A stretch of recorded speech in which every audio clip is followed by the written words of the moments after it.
మహాపద్మశ్రీ గురువులకు నా ఆత్మ ప్రణామములు. బ్రహ్మశ్రీ వంశీకిరణ్ కుమార్ సార్కు నా ఆత్మ ప్రణామములు, అలాగే కృతజ్ఞతలు మరియు ధన్యవాదాలు మరియు బాధాలు నాకు తెలుసుకుంటున్నానండి. సద్గురు అయిన వంశీ మాస్టర్కు, సకల గురుమండలంలో గురువులందరికీ నా ఆత్మ ప్రణామాలు అండి. ఇక్కడ మీరు గూగుల్ మీట్ వీక్షిస్తున్న వాళ్ళందరికీ ఆత్మ ప్రణామాలు మరియు ధన్యవాదాలు తెలుపుకుంటున్నాను. థ్యాంక్ యూ అండి, థ్యాంక్ యూ సో మచ్. ఆ అద్భుతమైన అవకాశం ఇచ్చినారు.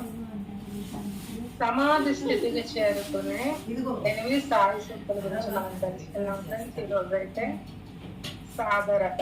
ఫస్ట్ ఆ 8 సాయి సూక్తులు ఏంటంటే సాదరత, మహాసమాధి, భగవంతుని ప్రీతి, కుక్కల అరవకు మౌనంగా ఉండాలి, క్షమించు, సాయం చేస్తే చేయాలి, ప్రపంచం తల్లకిందులైనా చెల్లించకు, నీ ఉన్న చోటనే స్థిరంగా ధైర్యంతో నిలిచి నీ ముందు జరుగుతున్న నాటకాన్ని చూడు, నీకు నాకు మధ్య గోడను నిర్మూలించు. భగవంతుడు నీకు మధ్య ఏమీ ఉండదు, అల్లా మాలిక్ హై, భగవంతుడే సర్వాధికారి. ఎవరైతే జీవిత పరమావధి పొందుతారో వారు అమరులై సుఖముగా ఉంటారు. అంటే షిరిస ఎలా మరణించారు అని అందరికీ తెలుసు. మరణం ఎలా పండగ అయ్యింది, మనము మరణం ఎలా పండగ చేసుకోవాలి. మరణం అన్నది దుఃఖంగా లేదు, అలా ఉండకూడదు. మరణం అన్నది పండగలా చేసుకోవాలి. ఎక్కువగా ఇప్పుడు మనం 10 సార్లు మరణమైనా 100 సార్లు మరణమైనా ఎవరి మరణమైనా వాళ్ళు అంటే పిరమిడ్ మాస్టర్స్ యొక్క మరణాలు ఏంటంటే పండగలా చేస్తారు. ఎందుకంటే వాళ్ళు సాయం చేయడానికే వచ్చారు. సాయం చేయడం ఎవరు సాయం చేయడానికి?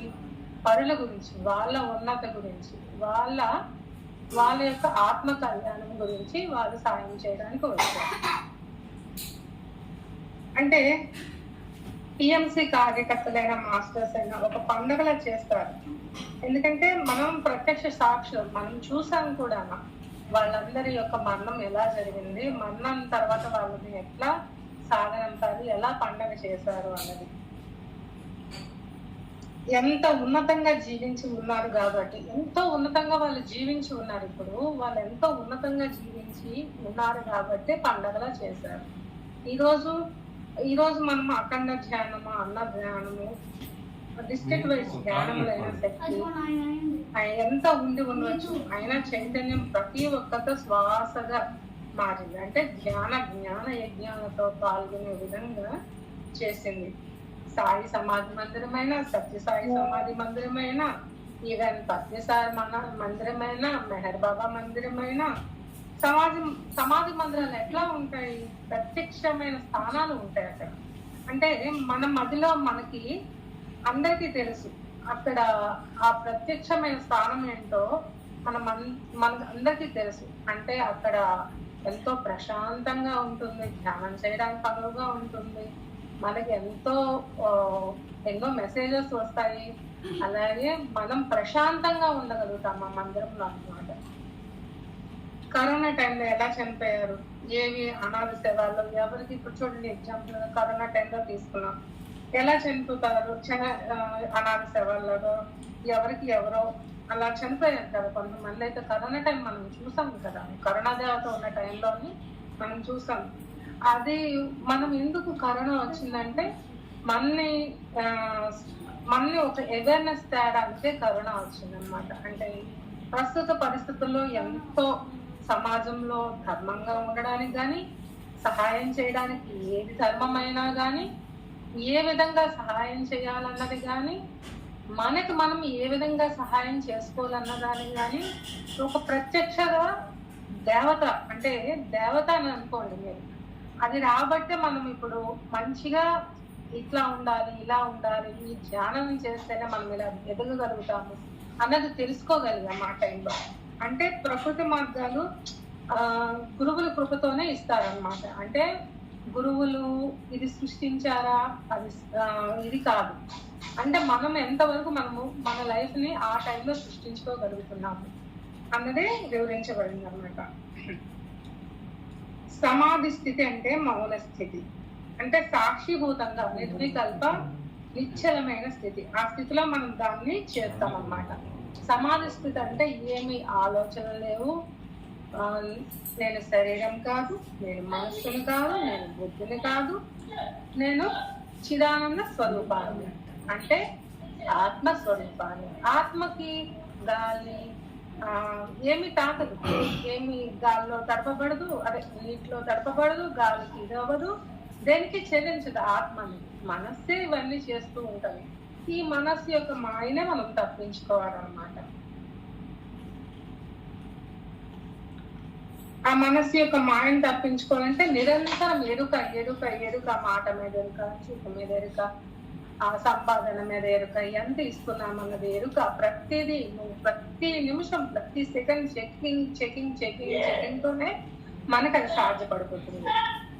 ఈ జీవితం చాలా అద్భుతమైన ఫ్రెండ్స్. నేను ఎన్నోసార్లు వంశీ సార్ ద్వారా విన్నాను, నాకు కూడా ఎన్నోసార్లు ఈ జీవితం అద్భుతమైనదని అనిపించింది. ఎందుకంటే వాళ్ళు చెప్పారు కాబట్టి, అద్భుతమైనది నేను అనుభవించాను కాబట్టి. ఎక్కడ వస్తుంది అద్భుతం అన్నది? అనుభవిస్తే గానీ రాదనమాట. మనం మృత్యుకి మనకు నచ్చినట్లుగా కూడా మనం చేసుకోవచ్చు. ఇప్పుడు నాకు ఇలా ఒక 6 నెలల ముందు కల వస్తుంది అనమాట, మనం చనిపోతామా లేదా అనేది, మనకి ఏమైనా డిసీజ్ ఉంటుందా అనేది మనకి మాస్టర్స్ చూపిస్తారు. అంతటి ఎరుకు ఉండాలంటే మనం ధ్యానం చేయాలి. అట్లా మనం అప్పుడు ఏం చేయాలి, మనం నచ్చినట్లు కూడా మనం మార్చుకోవచ్చు. శారీరక, మానసిక, ఆర్థిక పరమైన ఏ ఇబ్బందులైనా సరే మార్చుకోవచ్చు. అంటే కర్మ నుండి మనము వాటి నుంచి తప్పించుకోవచ్చు. ఎలా తప్పించుకోవచ్చు? ధ్యానంతో, జ్ఞాన సాధనతోనే తప్పించుకోవచ్చు.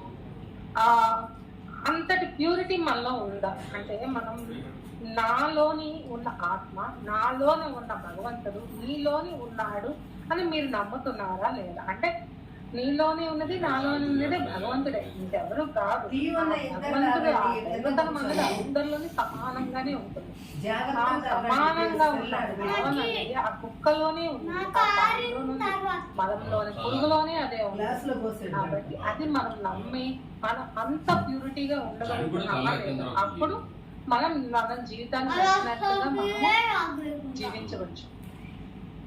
ఓం త్రయంబకం యజామహే సుగంధం పుష్టివర్ధన ఉవారకమివనాంశం ముఖ్యమామృతం అన్నారు కదా.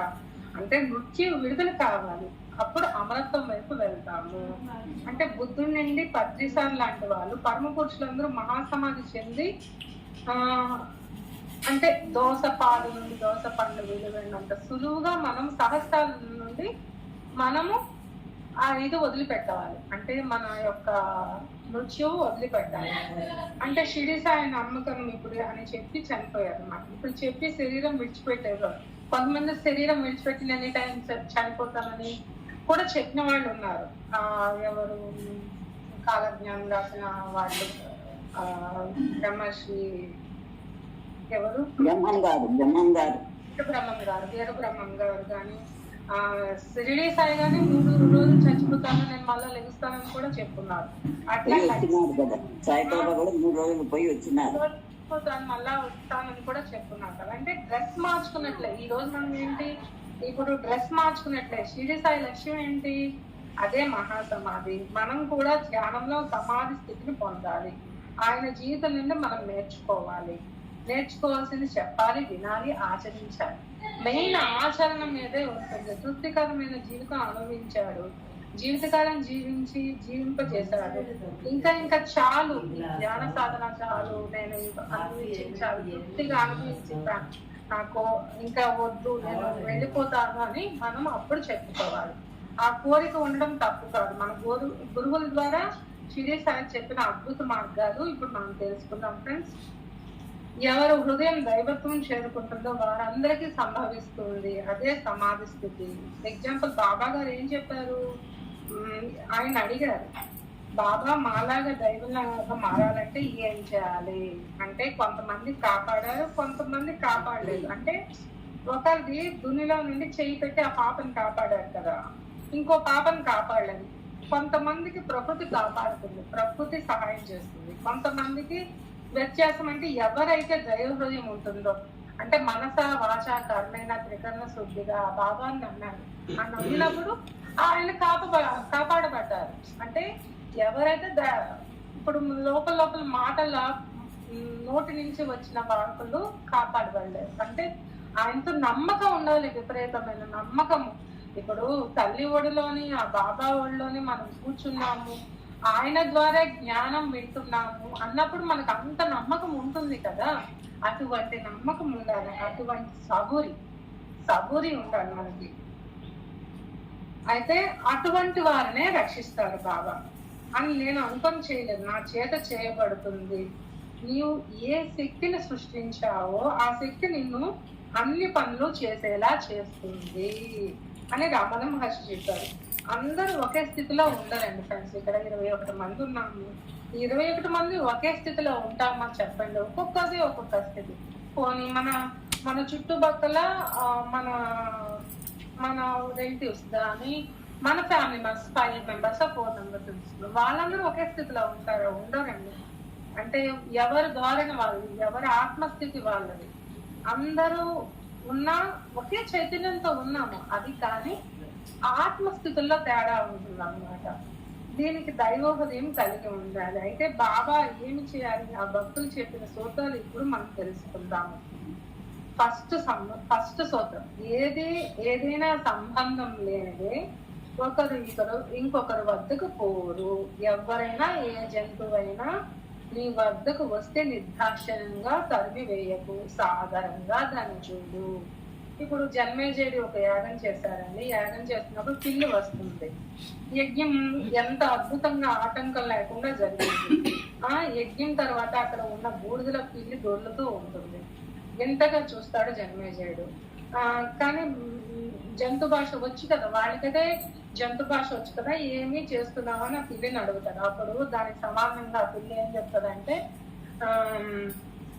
ఈ విధంగా చెప్పకుండా వచ్చిన కటిక పేదవాడు యజ్ఞాలు చేస్తూ ఉంటాడు. ఎవరో వచ్చి పాలు పాయసం నీళ్లు ఇచ్చారు. అప్పటికే 3 రోజుల నుండి ఏమీ తినలేదు. కనీసం ఆ సమయానికి వాళ్ళ ఇంటికి అతిథి వస్తారనమాట.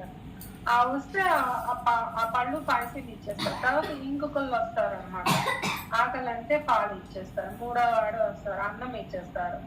అలాగే లేదు అన్నప్పుడు నీళ్ళైనా ఇవ్వండి అంటే ఆ నీళ్లు కూడా పిల్లలకి అతనికి ఇచ్చేస్తారు అనమాట. భర్త భార్య శరీరాలను ఆ రాత్రి విడిచి వెళ్ళిపోతారు. ఇదంతా నేను గమనిస్తున్నాను. ఆ పిల్లంతా ఇదంతా గమనించిందనమాట, ఆ బ్రాహ్మణుడు చేసిందంతా. ఆ ఇంటికి యజమాని నాకు చలి కాచుకునేందుకు నాకు అగ్గి రాజేశారు.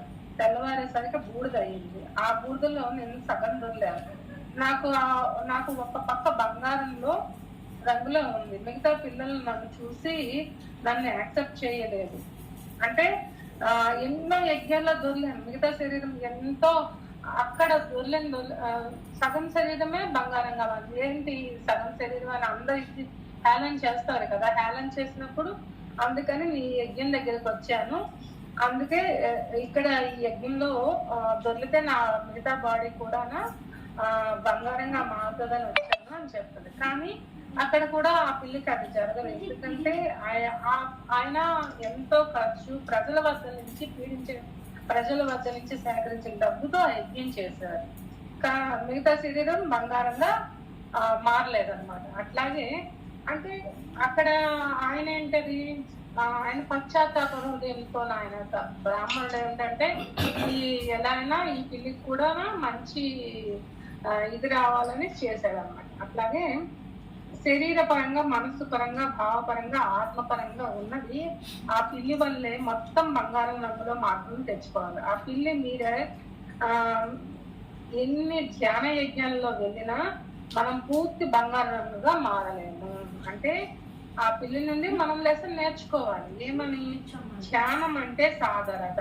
ఆయన రగిల్చిన అగ్ని. జన్మేజయుడు పరుగు తీసే పని అయింది. అందరికీ బాయ్ అని చెప్పి అప్పుడు సమాధిలోకి వెళ్ళిపోయారు అనమాట. అట్లాగే ఏంటి, ఆ పిల్లి నుంచి మనం ఏం నేర్చుకోవాలి లెసను? సాధరత. దాహం అన్నవానికి ఫస్ట్ది చెప్పాను. ఫస్ట్ ఏం చెప్పాను? ఏదైనా సంబంధం లేదే ఒకరు ఇంకొకరి వద్దకు పోరు. రెండోది ఏంటి, దాహము అన్నవారికి నీరు, అన్నము లేని వాళ్ళకి అన్నము, వస్త్రం లేని వాళ్ళకి వస్త్రములు ఇచ్చినచో భగవంతుడు మిక్కిలి ప్రీతి చెందును. అంటే ఎక్కడ ప్రీతి చెందుతాడు? సేవ చేస్తేనే ప్రీతి చెందుతాడు, పూజ చేస్తేనే ప్రీతి చెందుతాడు. పుత్రుణ్ణి పురజనులు పొగిడిన నాడే ప్రీతి. అంటే భజన చేస్తారు, సేవ చేస్తారు, పొందుతారు.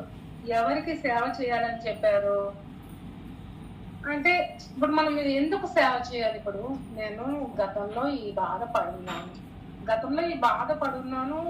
ఈ బాధ వల్ల నేను చాలా అనుభవాన్ని పొందున్నాను. అంటే ఎంతో బాధ పొంది ఉన్నాను గతంలో. ఇది నేను ఒకరికి చేయబట్టే ఈ అనుభవం పొంది ఉన్నాను. ఈ అనుభవం నాకు జ్ఞానంగా మారి ఓహో నేను మరి ఎప్పుడు చేయకూడదు అనుకుంటాను. అలాగే దాని కింద మనం సేవ చేయాలి. సేవ అంటే నేను ఇప్పుడు బాధపడుతున్నాను కదా, అటువంటి వ్యక్తులు వచ్చినప్పుడు అటువంటి వాళ్ళ మనం ఇచ్చేసినప్పుడు వాళ్ళకి సేవ చేయాలి. ఆ సేవ చేసినప్పుడు మనము పరమాత్మను చేరుతాం. అంటే దైవానికి కనెక్ట్ అవుతాం. ఇప్పుడు నీ దైవం, నీలో ఉన్న దైవం అంటే నాలో ఒక దైవం ఉన్నది, ఆ దైవంతో నేను కనెక్ట్ అవుతాను అన్నమాట. ఇంకో ఎగ్జాంపుల్ అంటే లక్ష్మి ఆకలి అన్నప్పుడు బాగా ఏమొచ్చి రొట్టెలు తెచ్చి ఇస్తుంది కదా లక్ష్మి. ఆ లక్ష్మి ఆ రొట్టెలు తెచ్చిచ్చినప్పుడు ఆ కుక్కకు ఆకలి అని అనిపిస్తుంది. ఆ కుక్కకు ఆకలి అని పెట్టినప్పుడు ఏంటి బాబా అట్లా చేసావు, నేను తెచ్చాను కదా, నీకు ఎంతో ఆకలి అనేసి తెచ్చాను కదా అంటే, అది కాదు,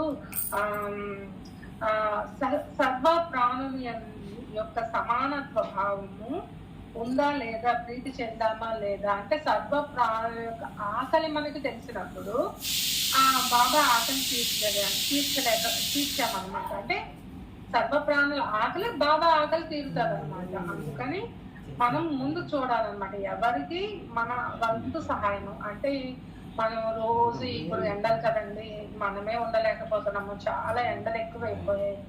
ఏదో కొంచెం నీళ్ళు మజ్జిగ అన్నం కొంచెం పెట్టినా పర్వాలేదు పక్షులకి, లేకపోతే నీళ్ళ అన్నం కూడా కొంచెం వేసేసి కొంచెం నీళ్ళలాగా అన్నం పెట్టినా వాళ్ళకి దాహమైన తీరుతుంది. అట్లాంటి పనులైనా మనం చేయాలన్నమాట. ఆకలిగా ఉన్న వాళ్ళకి అన్నం పెట్టాలి అన్నట్టు. అయితే తిరుమల నంది ఇప్పుడు ఇంకొక ఎగ్జాంపుల్ ఏంటంటే, తిరుమల నంది సమాధి ఉందండి, ప్రతిరోజు పక్షులు వస్తుంటాయి, వాటికి అన్నం నీరు పెట్టేవాళ్ళు అనమాట. అంటే బాబా రూపంలో ఉన్న వాటికి అన్నం పెట్టాలి అన్నారు తిరుమల నంది అనమాట. అయితే మనం అందరం బాబా స్వరూపమే, ఆ పక్షులు కూడా బాబా స్వరూపమే, ఆ కుక్కలు కూడా బాబా స్వరూపమే. అంతటి మనకి ఎరుక రావాలి అంటే అంతటి సర్వ ప్రాణులు ఉన్నది నేనే, ఆ బాబాయే నేనే ఆ బాబా అంతటి ఇది రావాలి మనకి. మూడో పాయింట్ ఏంటంటే, ఎవరైనా ధనాధనము వస్తే కుక్కల అరవకూడదు. అంటే ధనాధనము అంటే అక్కడ ఉన్న వాడి కథ అంటే దాతృత్వం వస్తే ఇవ్వండి. ఇప్పుడు ఎవరైనా ధన సహాయం కావాలని నీ దగ్గరికి వచ్చారు, సపోజ్ ధన సహాయం కావాల్సి మీకు వీలైతే ఒక 30,000 అడిగారు అనుకోండి, 30,000 ఇవ్వలేరు మీరు, ఒక 1000 ఒక 300 ఇవ్వగలరు, లేకపోతే ఒక 100 ఇవ్వగలరు, అంతే ఇవ్వండి. కానీ వాళ్ళ మీద అరవద్దు, నేను ఇంత ఇవ్వగలను, నేను ఇంతకు మించి ఇవ్వలేదని చెప్పండి.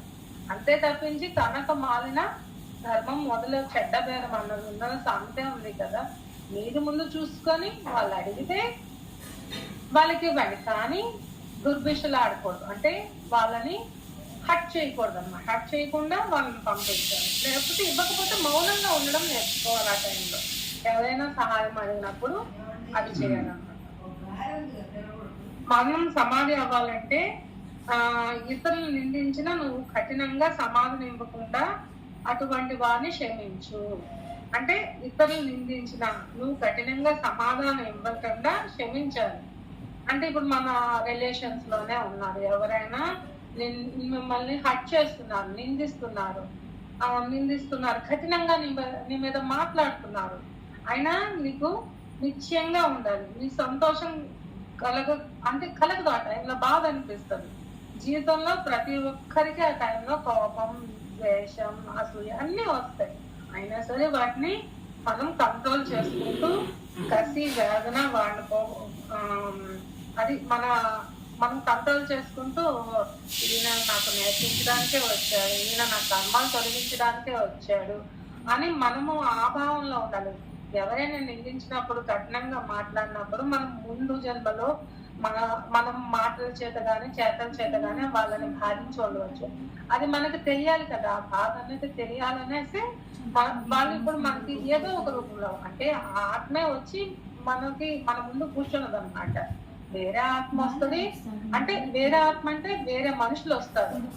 మనకు ఆ బాధ తెలియాలని ఆ బాధని వేరే రూపంలో చూపిస్తూ ఉంటారు. ఆ కోపము, ద్వేషము, కసి, వేదన ఇవన్నీ ఉన్నాయనుకోండి, ఏమవుతుందంటే అది శరీరం మీద ప్రభావం చూపుతుంది అనమాట. శరీరం మీద ప్రభావం చూపించిందంటే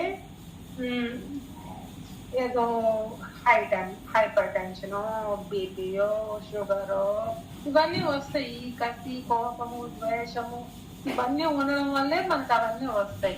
అందుకే శరీరాన్ని చాలా జాగ్రత్తగా చూసుకోవాలి. ఈ శరీరం ఉన్న బట్టే కదా మనం ఇంత మంచి పనులు చేయగలుగుతున్నాము, ఇంత మంచి మాటలు వినగలుగుతున్నాము. శరీరం లేకపోతే ఇప్పుడు శవం అయిపోతాము. శవంలా ఉండాలంటే మనం ఏం ఉంచుకోవాలి? మనం కసి, కోపం, ద్వేషం అలాంటివి ఏం ఉంచుకోకూడదు. మనం వీళ్ళు ఇక్కడ లెసనే, ఎక్కడా లెసనే వచ్చాము. కర్మ శిక్ష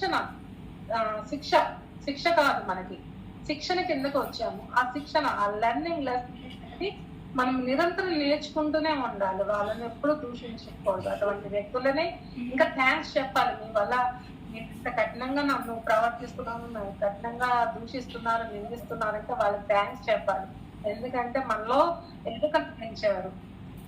ఇన్సిడెంట్ నుండి ఎన్నో వస్తాయి, అంటే ఇన్సిడెంట్ వస్తాయి. ఒక్క నిమిషం ఫ్రెండ్స్.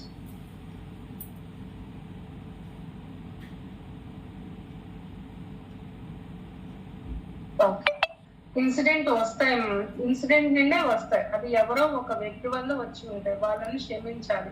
మీరు వాళ్ళని క్షమించడానికి మిమ్మల్ని మీరే ఉద్ధరించుకున్నట్టు. అంటే వాళ్ళని క్షమిస్తూ ఉంటే ఇప్పుడు మన బంధాల్లో వీళ్ళందరూ ఏదో ఒక రూపంలో మాట రూపంలో, చేత రూపంలో, ఏదో ఒక రూపంలో వాళ్ళు మనం బాధించినప్పుడు వాళ్ళని క్షమించాలి ఫస్ట్.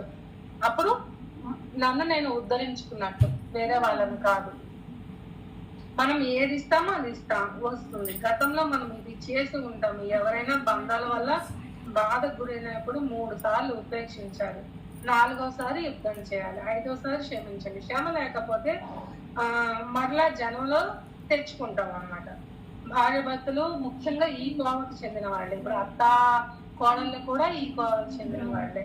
అంటే క్షమ లేకపోవడం వల్లనే మనం భార్య భర్తలుగా కానీ, అత్త కోడళ్ళగా కానీ డిజైన్ గా తెచ్చుకుంటున్నాం అన్నమాట.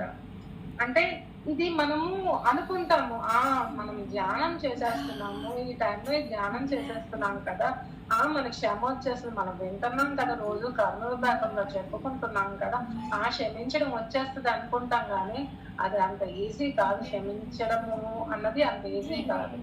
అది మూలాల్లోకి వెళ్ళి ఆ క్షమాపణ అనేది మనం తెలుసుకోవాలి. ఆ మూలాల్లోకి వెళ్ళాలంటే మనం ధ్యానం చేసినప్పుడు మాత్రమే ఈ మూలాల్లోకి వెళ్తాం అన్నమాట. మనకు కనిపిస్తూ ఉంటది ఎన్నో లైఫ్ లో ఎన్నో బాధలు పడుతూ ఉంటాం. అయినా సరే ఆ ధ్యాన సాధనలోని నిమగ్నమైనప్పుడు అయ్యో మళ్ళా వస్తూ ఉంటది. అయినా సరే ఏం చేయాలి? శ్వాస మీద ధ్యాస పెట్టాలి. అయితే అనుకున్నారులే అమ్మో గ్యాస్ బండ లేదేమో, గ్యాస్ మళ్ళా ఇదవుతుందేమో, అదే లేదేమో, అయినా సరే పర్వాలేదు ఇవన్నీ పోవాలని అంటే మనం శ్వాస మీద ధ్యాస ఎలా పెట్టాలన్నది నేను చెప్తున్నాను అనమాట. అంటే బాధలు ఉంటూ ఉంటాయి. బాధలు ఉన్నవే కదా, మళ్ళా శ్వాస మీద ధ్యాస పెట్టండి. మళ్ళా గ్యాస్ బండ్ లేదు, అమ్మో ఇంట్లో ఇది లేదు అది లేదంట, ఇది కాదు, తర్వాత ముందు శ్వాస మీద ధ్యాస పెట్టాలి. అలా చేసినప్పుడు మన శ్వాస మీద ధ్యాస పెట్టి ధ్యానం చేయగలుగుతాం అన్నమాట. ఫస్ట్ మనం ధ్యానం చేయడానికి ట్రై చేయాలన్నమాట. మనం సమాధి కావాలనుకుంటే జీవించినంత కాలం ఆరోగ్యంగా జీవించాలంటే మరణం సమయంలో ఇంకా చాలు ఈ జీవితం, నేను వచ్చిన పని అయిపోతుంది అంటే ఆ శరీరం ఆరోగ్యంతో ఈ శరీరం విడిచిపెట్టాలన్నది అంటే సుగంధం పుష్టివర్ధనం అంటే మనకి అప్పుల్లో ఇటువంటి కర్మలు ఉండకూడదు. సపోజ్ కి ఈరోజు నాకు ఒక కళ వచ్చింది అంటే నేను ఒక దగ్గరికి వెళ్ళాను, అక్కడ ఒక ఆయన పడిపోయాడు అనమాట. నాకు అక్కడ క్షమాపణ లేదు, క్షమించే గుణం లేదనమాట. అందుకే ఇప్పుడు నేను ఈ బాధను అనుభవిస్తున్నాను అని నాకు అప్పుడు అర్థమైన. అంటే ఇప్పుడు కళలోని నేను ఒకే విధంగా ఉండాలి, అక్కడ నేను ఆయనకి హెల్ప్ చేసేటట్టు ఉండాలి. ఇక్కడ ఇళ్ళలో హెల్ప్ చేస్తున్నాను, కళ్ళలో నేను హెల్ప్ చేయట్లేదు, చూసి వచ్చేస్తున్నాను. అది కాదు నేచరు. అక్కడ కూడా మనం హెల్ప్ చేసేటట్లు ఉంటే నిజమైన పరివర్తన వచ్చినట్టు అనమాట. అందుకే మనం క్షమించండి, నేను నెక్స్ట్ టైం ఇలా చేయను అని అనుకున్నప్పుడు మనం నెక్స్ట్ టైం మనకు అటువంటి ఇది రాదనమాట. ఎలా అయినా మంచి కళ వస్తుంది. అంటే ఒకరికి సేవ చేసే దృక్పథం కళలో కూడా వస్తుంది అనమాట. అదే అక్కడ కూడా మనం కర్మవిపాక చేసుకోవడం అంటే అదనమాట. నేను వచ్చిన పని అంటే సుగంధం పుష్టివర్ధనం అంటే ఏ షుగర్ కానీ బీపీ కానీ ఉంటాయి, కానీ పుష్టివర్ధనం అంటే నేను ఆ టైంలో చనిపోయేటప్పుడు నేను ధ్యానంలో నా శ్వాసను విడిచిపెడతాను. అంటే ఎన్ని బాధలున్నా అప్పటికి నేను ఆ శ్వాసని అప్పుడే విడిచిపెడతాను అనుకోవడం అనమాట. అంటే ఎట్లా అంటే ఇప్పుడు బాధలు ఉంటాయి ఫ్రెండ్స్, బాధలు అనేది ఎవ్వరూ లేకుండా ఉండదు, ఏదో ఒక బాధ ఉంటుంది అనమాట. ఆ బాధలున్నా వాటికి కారణం మూలాల్లోకి వెళ్ళి తెలుసుకున్నప్పుడు మనకు తెలుస్తుంది. మూలాల్లోకి వెళ్ళి కూడా మనం తెలుసుకోలేకపోయామంటే జ్ఞానం అంటే రోజు మనం సజ్జన సాంగత్యం చేసినప్పుడు ఎవరైనా ప్రాబ్లం చెప్పినప్పుడు వినాలి వినాలి వినాలి వినాలి. విన్నప్పుడు ఓహో వీళ్ళు ఈ ప్రాబ్లం నుంచి బయటపడ్డారు కదా, మనం ఎందుకు బయటపడలేము అన్న ఎరుక. అంటే ఆ చిన్నపాటి డిఫరెన్స్ అది చూడండి, మనస్సుకి దీనికి బుద్ధికి ఉంట చిన్నపాటి మందమైన ఒక లేయర్ అనమాట. ఆ లేయర్ ను మనం తొలగించుకోవాలి. అది ఎట్లా వస్తుందంటే అదే నిరంతర ధ్యానం వల్లనే వస్తుంది అనమాట. నేను మాత్రం ఒక 3 years నుంచి ధ్యానం చేసే నన్ను నేను తెలుసుకున్నాను ఫ్రెండ్స్. నన్ను తెలుసుకొని ఓహో ఈ ప్రాబ్లం దీని వల్ల వస్తుంది, ఓహో నేను ఇట్లా మాట్లాడకూడదేమో, నేను ఇలా ఆలోచించకూడదేమో, మొత్తం నా ఆలోచన వల్లే ఇవన్నీ నేను సృష్టించుకున్నాను అన్న కారణం నేను తెలుసుకున్నాను. ఆ కారణం తెలుసుకున్నాక అప్పటి నుంచి ఆ ప్రాబ్లం సేమ్ రాలేదు నాకు. ఇది ఇంకా ప్రపంచం తల్లకిందులైనా నీ ఉన్న చోటనే ధైర్యంతో నీ ముందు జరుగుతున్న నాటకాన్ని చూడు, దేనిలోనూ కల్పించుకోవచ్చు. జీవితం నాటకం. ఇప్పుడు చూడండి ఫ్రెండ్స్, వాట్సాప్ లోని దీనిలోని ఇప్పుడు తెల్లవారు లేసి నుంచి స్క్రోల్ అవుతూనే ఉంటాయి. మనం షార్ట్స్ చూసామంటే ఇలా ఇలా స్క్రోల్ చేస్తూనే ఉంటాం, ఎన్నో చూస్తుంటాం, ఎన్నెన్నో సంఘటనలు చూస్తుంటాం. లైఫ్ లోని మనకు అనిపిస్తూ ఉంటుంది. ఒకళ్ళు అంటారు అనమాట, వీళ్ళందరూ ట్రాష్, వీళ్ళందరూ ఇది, అది మన మైండ్ లో పెట్టేసుకుంటాం. అంటే వాళ్ళు ఏంటంటే మన బంధువులు కానీ మన రిలేటివ్స్, ఇప్పుడు నా చెల్లెలు ఉన్నారు, నా చెల్లెలు ఏమొచ్చి షార్ట్స్ చూసి ఇది ఇలా ఉంది ఇలా ఉంది అన్నప్పుడు నా మనసు మారిపోతుంది. అంటే చెల్లి కదా, అప్పుడు ఆ ఎరుగు కూడా మనం తెలుసుకోవాలి. అంటే ఇది యూట్యూబ్ లో కొన్ని వచ్చే వీడియోస్ చాలా వరకు ఫేక్ ఉంటాయి, అన్ని ఇది ఉండదు. మన గురించి గురువుల గురించి ఏదొచ్చినా సరే, గురువుల తాలూకా సంబంధించిన పరిస్థితులు కానీ, ఆ స్థితుల గురించి కానీ, మన మనస్థితులు గురించి కానీ, మన యొక్క బంధువుల యొక్క స్థితుల గురించి కానీ, నా స్థితి గురించి కూడా ఏ మాత్రం కొంచెం కూడా నెగిటివ్ ఉండకూడదు. మన మాటల్లో కానీ చేతల్లో కానీ ఏ మాత్రం నెగిటివ్ అనేది ఉండకూడదు. ఓహో సాక్షిభూతంగా ఉండాలన్నమాట. వాళ్ళు అంతేనబ్బా, వాళ్ళు అంతే చేయడానికే వచ్చారు, ఓకే మనం అది లైట్ గా తీసుకోవాలి. లైట్ గా తీసుకున్నప్పుడు ఇది నాటకం అంటే కళలో ఉన్నది నాటకమే. నేను ఎప్పుడూ చెప్తుంటాను, ఇళ్ళలో ఉన్నది నాటకమే. నాటకం నటించడానికే వచ్చామన్నది తెలిసినప్పుడు మనకి ఇవేం అనిపించవు. ఓహో ఇది నాటకమే కదబ్బా అనుకుంటాం అన్నమాట. అంటే నాటకంలో పాత్ర వాళ్ళు ఎందుకు ఇచ్చారు, ఏమన్నా చెల్లించకు. సీతమ్మ ఎగ్జాంపుల్ దీనికి ఏంటి, సీతమ్మ రావణాసుడు తీసుకుని వెళ్ళిపోతాడు. రాముడు సీత యొక్క పట్టాభిషేకం అయితే రాణి అవుతానని అడవులకి వెళ్ళిపోవాలి. అంటే రాణి పట్టాభిషేకం మొత్తం అదే వెళ్ళిపోవాలి కదా. అంటే పట్టాభిషేకం ఈ రోజు నాయన నీది అని చెప్పినప్పుడు చెల్లించలేదు. అడవులకు రావద్దు, నేను అక్కడనే వెళ్ళిపోతాను, నేను నీతోనే ఉంటాను, నీ అడవులకి పైన అవుతాడు భగవంతుడు. అంటే ఆ భర్త నీడనే భార్య కూడా, మొన్న మనం రామాయణంలో అమ్మ చెప్పారు కదా, అట్లానే భర్త నీడనే ఆమె కూడా వెళ్ళిపోయారు. అంటే వాళ్ళిద్దరు ఒకే ఆత్మ కాబట్టి వెళ్ళిపోయారు. మొత్తం రామాయణంలో వనవాసంలో రాముడితో ఆనందంగా గడిపిన రోజులు అన్నమాట. వాళ్ళంతా డిజైన్ ప్రకారం వచ్చారు. వనవాసం అనేది డిజైన్ అన్నమాట. ఆమె ప్రకృతితో మమేకమై ప్రకృతిలో ధ్యానం చేసుకుందాము అని ఆ డిజైన్ తో వచ్చింది. కానీ అక్కడ కష్టాలు చూపించిన కష్టాలు అవి ఏం లేవు. ఎత్తుకుపోవడం మొత్తమే అక్కడ పట్టించుకో, పచ్చి మంచినీళ్ళు కూడా ముట్టుకోలేదు. ఇవన్నీ అంటే అశోకవనంలో అంటే రావణుడి దగ్గర పచ్చి మంచినీళ్ళు కూడా ముట్టుకోలేదంటే ఆమె కాస్మిక్ ఎనర్జీతోని అదంతా నీళ్లు లేకుండా అన్నం లేకుండా ఉన్నానమాట. నేను ఈ వనంలోనే ఉంటాను అఖండ ధ్యానం చేసింది. ఆమె పార్వతీమాతను ఒక పక్షి రూపంలోని కూడా ఉంచుకుంది అశోకవనంలోని. అంటే ఎప్పటికప్పుడు ప్రిజెట ఆయన రాక్షసు కూడా ఈమె గురించి మాట్లాడింది. రావణుడు వస్తే ఇదంతా, ఇప్పుడు రావణుడు లాంటి రాక్షసుడు ఉన్నప్పుడు, శివుడు లాంటి అదే రాముడు లాంటి వాడు ఉన్నప్పుడు ఏమవుతుంది, రావణుడు రాక్షసుడు కాబట్టి మొత్తం ప్రపంచమంతా పాడైపోతుంది, ప్రపంచమంతా ధర్మం లేకుండా పోతుంది, ప్రపంచంలోని ఎవరికి సెక్యూరిటీ లేకుండా పోతాదని ఆమె యొక్క డిజైన్ రావణులోకి వెళ్ళి ఆమెను మారుస్తూ ఉందన్నమాట. అట్లా చేసిన సుకర్మగా మార్చుకుంది, కష్టాలను ఇష్టంగా మార్చుకుంది. చూడండి, జీవితం నాటకీయంగా తీసుకుంది ఆమె. అయితే ఆంజనేయుడు వస్తాడు, అమ్మ నేను తీసుకుపోతాను అంటాడు అనమాట. ఆమె అంటది ఆంజనేయుడితో, రాముడు యుద్ధం చేసి ఇక్కడ చాలా బాధలతో ఉన్నాం, విడిపించాలి. చాలా మంది రావణాసుడిని బాధించబడ్డ వాళ్ళు ఆత్మఘోషణకు గురయ్యారు. అందుకే అధర్మం పేరుకుపోయింది. అధర్మం వచ్చినప్పుడు ధర్మం గురించి రాముడు నిలబడ్డాడు అనమాట. ఇక్కడ సీతాదేవి సాక్షిగా ఉంది. నీ ముందు ఉన్న జీవితాన్ని సాక్షిగా చూడాలి. ఇప్పుడు మనము రోజువారీ పనులు చేసుకోవాలి. పనులు చేసుకుని సార్ కూడా అంటుంటారు, ఆ గుడికి వెళ్ళి ఒక గుడికి వెళ్ళారంట. గుడికి వెళ్ళినప్పుడు అక్కడ ఏకాదశి ఏదో అయ్యిందంట. అక్కడ లోపలికి ఎంట్రీ లేక ఆయన ధ్వజస్తంభం దగ్గర గుడి కొబ్బరికాయ కొట్టేశారంట. కొబ్బరికాయ కొట్టినప్పుడు అక్కడ ఇంకా ఆ రోజు సాయంకాలం 100 కొబ్బరికాయలు 1000 కొబ్బరికాయలు అయిపోయావంట ధ్వజస్తంభం అంతా చుట్టూను. ఎంత బుద్ధి లేని పని. ఇప్పుడు కొబ్బరికాయ ఎక్కడ కొట్టాలన్నది అక్కడ ఒక స్పెసిఫిక్ ఇది ఉంటది అనమాట. ఇది కొబ్బరికాయ కొట్టు స్థలం అని ఉంటది, అక్కడ కొట్టాలి. కానీ ఈ ఎవరో చేశారని ఇలా మూర్ఖంగా చేయకూడదు అనమాట.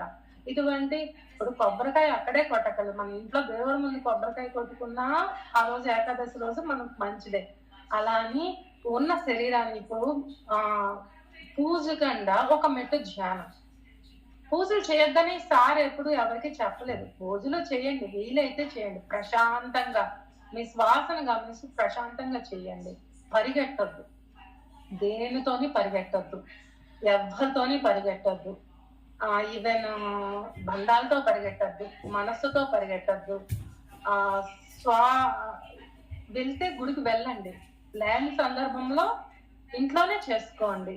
ఒక దండం పెట్టినా భగవంతుడు అడుగుతాడా అండి, నువ్వు కొబ్బరికాయ కొట్టలేదు, నువ్వు అరటి పళ్ళు పెట్టలేదని ఈ టైంలో నువ్వు పెట్టలేదు అంటారా అండి?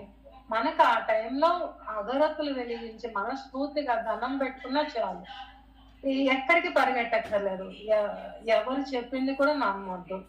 ఇక్కడికి వెళ్తే ఈ పూజ చేస్తే ఇది వస్తుంది, ఆ పూజ చేస్తే అది వస్తుంది అనేది కూడా నమ్మొద్దు.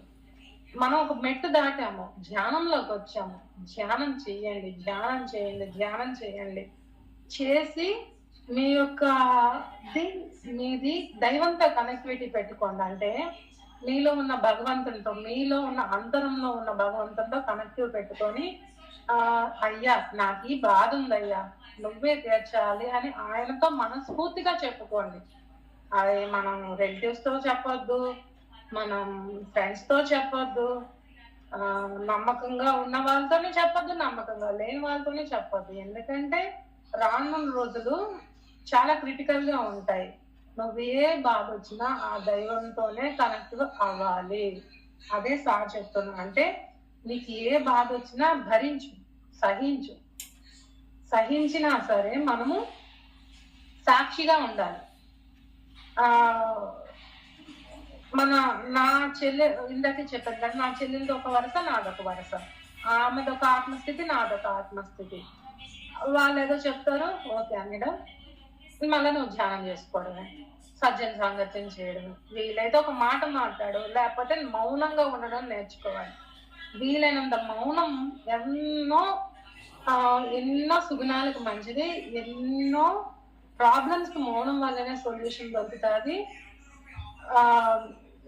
లాస్ట్కి ఏంటంటే, నేను ఆలోచించిందే నాకు వచ్చింది.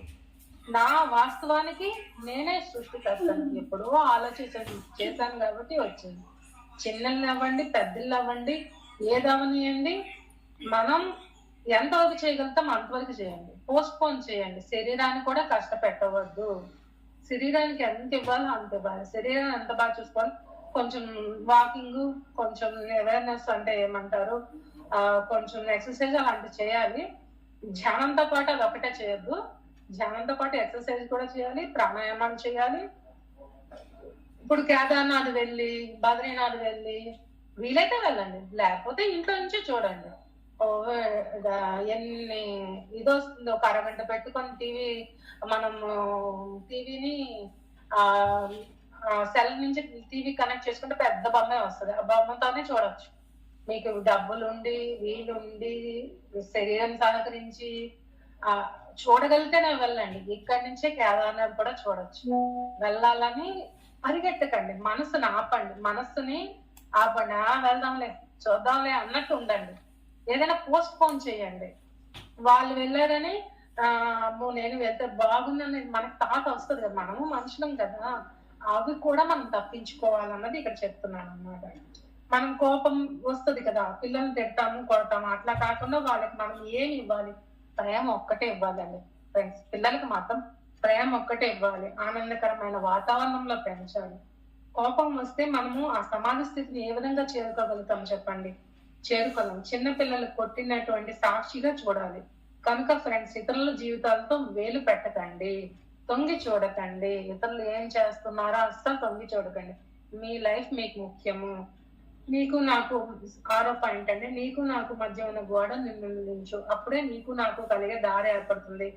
అన్నమయ్య ముంగిట ఉన్న మూలధనము బంగారు శిఖరాల బహు బ్రహ్మమయము. నీ ముందే ఉందయ్యా భగవంతుడు శిఖరాలు చేరే మార్గము. ఆ బంగారు శిఖరాలు ఉన్నదంతా ఆ పరంధాముడే. నేను శూన్యము, మొత్తము దైవత్వము, సమస్తము దైవత్వము, దివ్యత్వము. అందులో నేను ఒక భాగమే. నా హృదయంలో ఉన్నవాడు నారాయణుడు, సాయినాథుడు. ఆయన ఫీల్ ఇంపార్టెంట్ మనకి. నా హృదయంలో ఉన్నది సాయినాథుడు, నా భగవంతుడు, నా నారాయణుడు అన్న ఫీల్ ఉండాలి మనకి. ఆ ఫీల్ ఉన్నప్పుడు మనం ఆ భగవంతుని చేస్తాం. ఆ గోడని ఎవరు తీయాలి? మనమే తీయాలి. భగవంతుడికి మనకు మధ్య ఉన్న గోడ ఎవరు తీస్తారు? మనమే తీయాలి. దయానంద సరస్వతి అంటారనమాట, మూర్తి పూజ మెట్టు కాదు గాని అగట్ట. అంటే భగవంతుని మూర్తి పూజ మెట్టు కాదు అగట్ట. అంటే భగవంతుని పూజ ఆరాయని పూజిస్తున్నారు, కానీ అందులో ఉన్న చైతన్యంతో కనెక్ట్ అవ్వాలి. చైతన్యం అంటే చైతన్యము ఇప్పుడు ఆత్మస్థాయి చైతన్యం ఉంటుంది కదా, ఆత్మస్థాయికి ఇప్పుడు వెనక ఆంజనేయ స్వామి ఆ చైతన్యంతో నేను కనెక్ట్ అవ్వాలి. అంటే విగ్రహాలను పూజిస్తున్న హృదయంతో సాయినాథుని యొక్క చైతన్యంతో కనెక్ట్ అవ్వాలంటే ధ్యానమే చేయాలి. పూజి కోటి సమస్తోత్రం, స్తోత్ర కోటి సమోజప, జపం కోటి సమధ్యానం, ధ్యానం కోటి సమోలయ. 1,000 సార్లు పూజ చేసిన ఒకసారి స్తోత్రం చేయడమే మంచిది. 1,000 సార్లు స్తోత్రం చేసే కన్నా ఒకసారి జపం చేయడం మంచిది. 1,000 సార్లు జపం చేసే కన్నా ఒకసారి ధ్యానం చేయడం మంచిది. 1,000 సార్లు ధ్యానం చేసినప్పుడు మనం అక్కడ లయమయ్యి సమాధి స్థితిని చేరుకుంటాము. నిరాకారం, నిర్గుణం, నీవు ఎలా మారాలనుకుంటే ఆ స్థితిలో ఉండాలి. అంటే పూజ కోటి స్తోత్రం, స్తోత్ర కోటి సమో జప, జపం కోటి సమధ్యానం, ధ్యానం కాటి సమాలయ.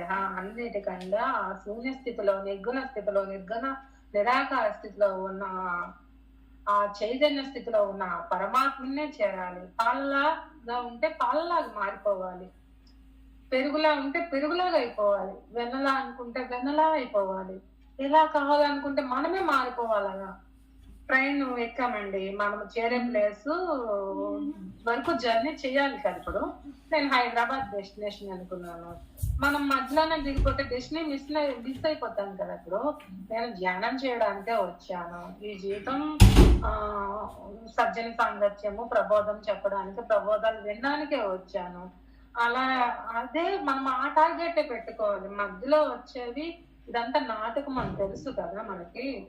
అందుకని లేకపోతే మనం హైదరాబాద్ స్టేషన్ ఎక్కకుండా బెంగళూరు వచ్చాను అనుకున్నా, బెంగళూరు ఏం పని ఉంటుంది చెప్పండి, హైదరాబాద్ లో పని ఉంది, హైదరాబాదే వెళ్ళాలి కదా. హైదరాబాద్ వెళ్ళాలంటే హైదరాబాదే ఎక్కాలి కదా. అట్లాగే మధ్యలో దిగకూడదు, అనుభవ జ్ఞానమే నేర్చుకోవాలి. విడిచిపెట్టాలి, విడిచిపెట్టాలి, విడిచిపెట్టాలి, అన్నిటినీ విడిచిపెట్టాలి. భవబంధాలను విడిచిపెట్టాలి. అంటే విడిచిపెట్టమని కాదు, బాధ్యతగా ఉండి విడిచిపెడుతూ ఉండాలి. అంటే డిటాచ్మెంట్ గానే ఉండాలి. బాగా ఫేమస్ అయిన రోజుల్లో ఒక ఆయన వస్తారంట, బాబా ఆశీస్సులతో పెళ్లి అవుతుంది, బాబా నీకు ప్రసాదం పెడతా బాబా అని అంటారనమాట. అలానే అంటారు, కానీ బాబా ఒక కండిషన్ పెడతారు, నేను తింటే నువ్వు కాదనకూడదని కండిషన్ పెడతారు అనమాట. ఖచ్చితంగా సంతోషంగా అనేసి బాబాకి ఫస్ట్ రోజు భార్యతో చెప్పి అన్ని రకాల వంటలు చేయిస్తారు అనమాట. బాబా మంచిగా బాగా తయారు చేసిన భోజనం పట్టుకు వెళ్తారు అనమాట. ఇలా ఒక బెచ్చిగాడు ఆకలని వస్తాడు పాపం. వస్తే ఆయన విసుక్కొని బాబాకి భోజనం పట్టుకొని వెళ్ళారు. అంటే ఆయన పక్కకు పెట్టేసి బాబాయే భోజనం బాబాకే ఇవ్వాలని పట్టుకుని వెళ్తారు. తర్వాత ఆయన శ్యామకి చెప్తాడు, ఇందాక ఆ బిచ్చగాడి రూపంలో నేనే వచ్చాను, ఆయన గుర్తించలేదు ఆయన అని చెప్తాడు అనమాట. అలాగే నల్ల కుక్క వస్తుంది, రెండో రోజు నల్ల కుక్క వస్తుంది, ఆయన గుర్తించలేకపోతాడు, దాన్ని కూడా కొట్టేస్తాడు. మరలా భోజనం పెట్టడానికి బాబా వద్దకు వెళ్తాడనమాట. అది రెడ్ గా ఉంటుందన్నమాట. అంటే మూడో ఛాన్స్, కుక్క లేదనమాట, మనిషి లేదనమాట, స్వీట్స్ మీద ఒక చీమ రూపంలో వస్తాడు అనమాట. దాన్ని ఊదుతాడనమాట. వీడికి చాలా బలం ఉంది, వాడు అక్కడే ఊదితే నేను ఇక్కడ వచ్చి పడ్డానని బాబా చెప్తాడనమాట. అంటే ప్రతి ప్రాణిలో భగవంతుడు ఉన్నాడు అన్నది మనం గుర్తుపెట్టుకోవాలి. అల్లా మాలిక్, అల్లాయే సర్వాధికారులు, ఇతరులు ఎవరు కాపాడేవారు కాదు. భగవంతుడు మార్గం అసామాన్యం, మిక్కిలి విలువైనది, కనుగొన వీలు లేనిది.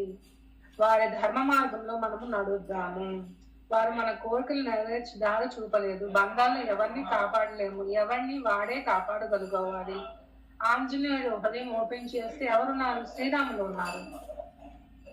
మనని ఎవరు కాపాడలేడు ఫ్రెండ్స్. మనకి గురువులు గాని, ఇప్పుడు మేము గాని, ఎవరు గాని ఎందుకు వచ్చాము? జస్ట్ గైడెన్స్ ఇవ్వడానికి వచ్చాము.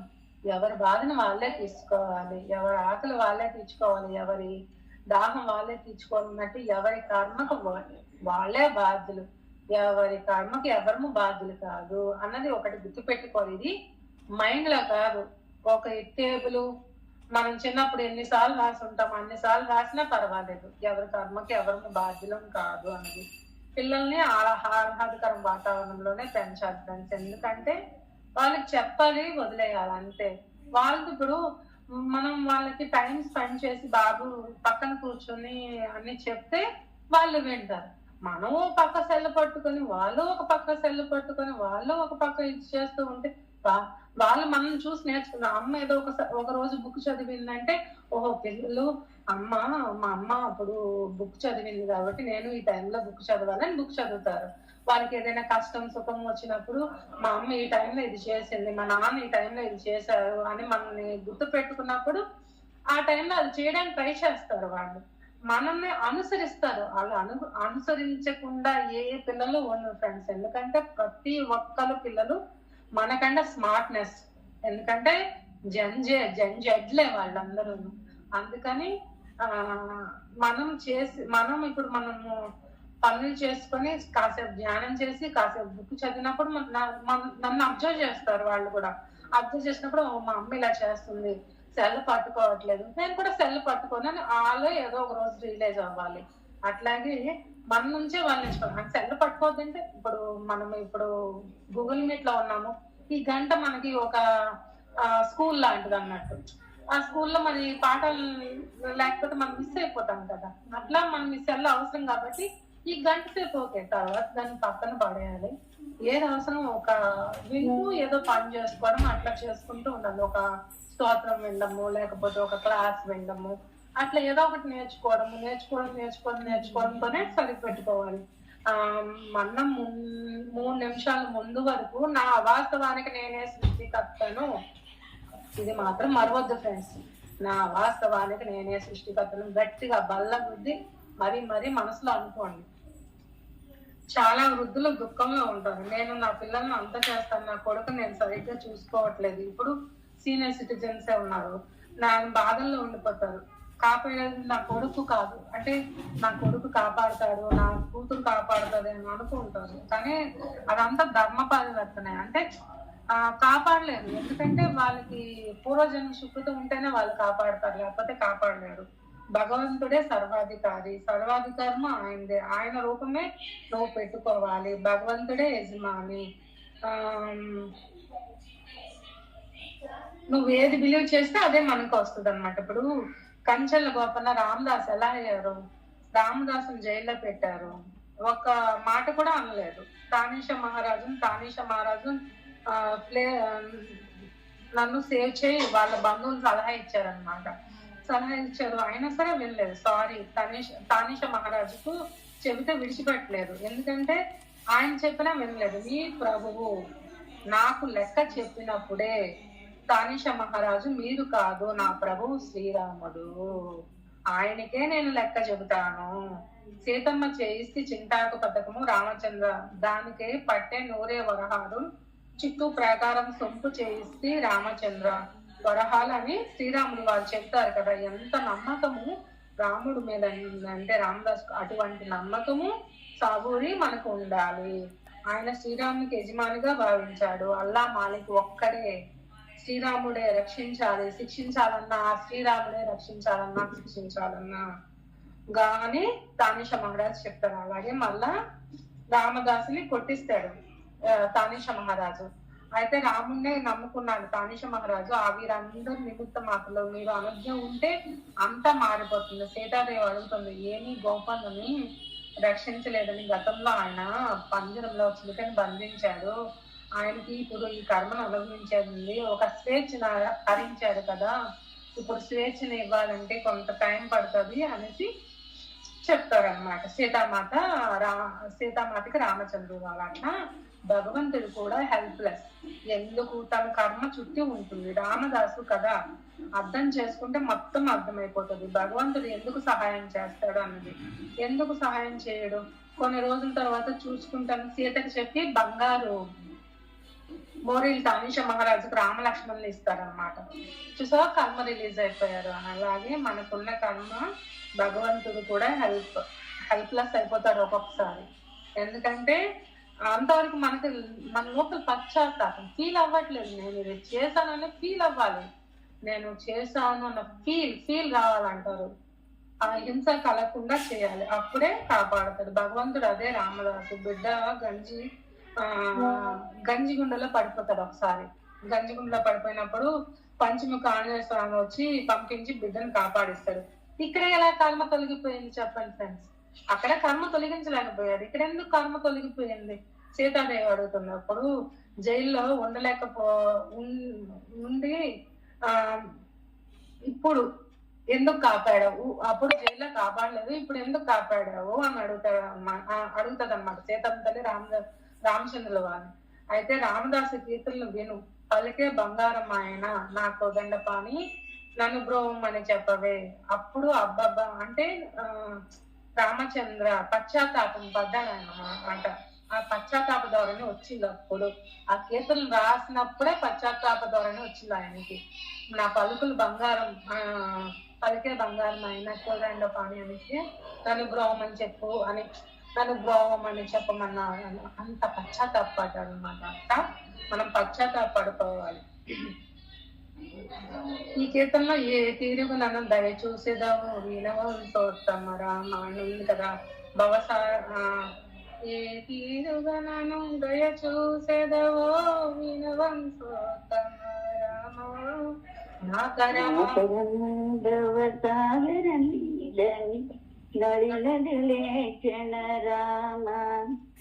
పూర కర్మములు నేరక చేసి నేరములించకు రామా దారిద్ర్య దుఃఖ పరిహారము సేయవే దైవసికామణి రామ. అంటే ఈ బాధను ఎప్పుడు అనుభవిస్తున్నామో ఆ భగవంతుడు సహాయం చేయాలి అంటే ధ్యానంలో కూర్చోండి ఫ్రెండ్స్. ఇది ఒక్కటి గుర్తు పెట్టుకోండి, ధ్యానంలో కూర్చోండి. గతంలో ఏదో చేశాను కాబట్టి ఈ పెయిన్ అనుభవిస్తున్నాను. ఇష్ట దైవానికి చెప్పుకోండి, ఆ మహాదేవుడికి చెప్పుకోండి, నేను గతంలో ఏదో కర్మం చేశాను కాబట్టి ఇప్పుడు నేను ఇది అనుభవిస్తున్నాను. వాళ్ళు ఎంత బాధపడుతున్నారు, నేను ఎంత పశ్చాత్తాపం చెందుతున్నాను. ఇక పరివర్తనలో ఉంటాను, ప్రాయశ్చిత్తం చేసుకుంటాను. ఒక్క అవకాశం అయ్యవయ్యా.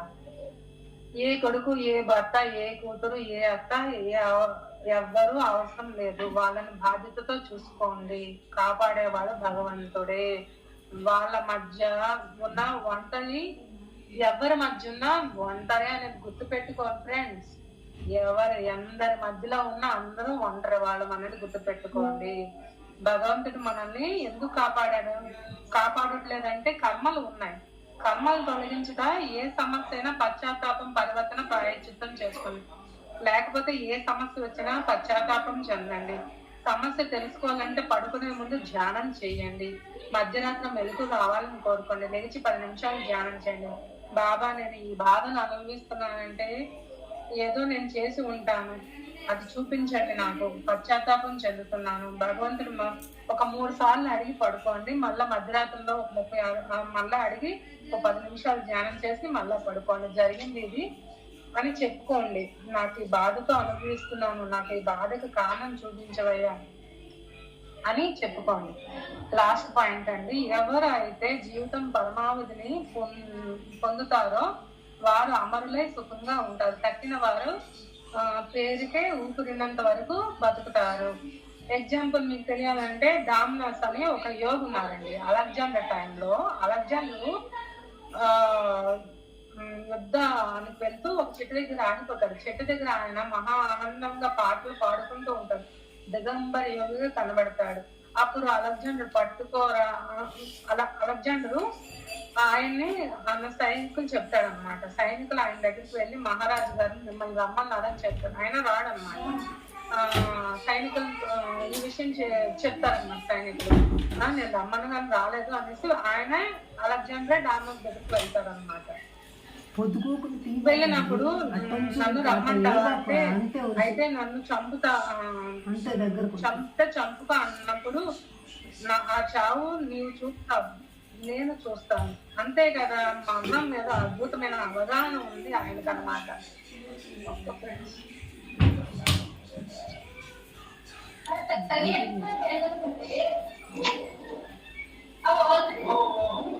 ఒక్క నిమిషం ప్లీజ్. అంటే ఆ డామినస్ కి మరణం మీద ఒక అద్భుతమైన అవగాహన ఉంది. అంటే నువ్వు చంపితే చంపుకో అన్నప్పుడు నీ చావు నువ్వు చూస్తావు, నా చావు నువ్వు చూస్తావు, కానీ నీ చావు నేను చూడను కదా అన్నట్టు ఒక అద్భుతమైన అవగాహన అన్నట్టు. అప్పుడు కత్తి లోపల పెట్టి డామినస్ కి అలెగ్జాండర్ అడుగుతాడు, నువ్వు ఎంత ఆనందంగా ఎలా ఉంటున్నావు అని చెప్పినప్పుడు నాకు కూడా మీలాగా ఆనందంగా ఉండాలని చెప్తే సరే కానీ డామినస్ ని అడుగుతాడు అనమాట. అలెగ్జాండర్ నీవు ఎక్కడికి వెళ్తున్నావు, యుద్ధానికి ఎందుకు, సంపాదించుకోవడానికి అంటారు. సంపదలు ఎందుకు అని మళ్ళీ డామినస్ క్వశ్చన్ అడుగుతాడు అన్నమాట. నిజం చెప్పండి, ఇప్పుడు సంపాదించే అందరిలో ఆనందంగా ఉంటున్నారా, సంతోషంగా ఉంటున్నారా? 5,000 వచ్చినవాడు, 50,000 వచ్చినవాడు పెళ్లిళ్ళు చేయట్లేదా, ఆనందంగా ఉండట్లేదా? పిండి కొద్దే రొట్టి కదా. సంపాదన అని తిరిగి పిల్లలకి ఇస్తాము.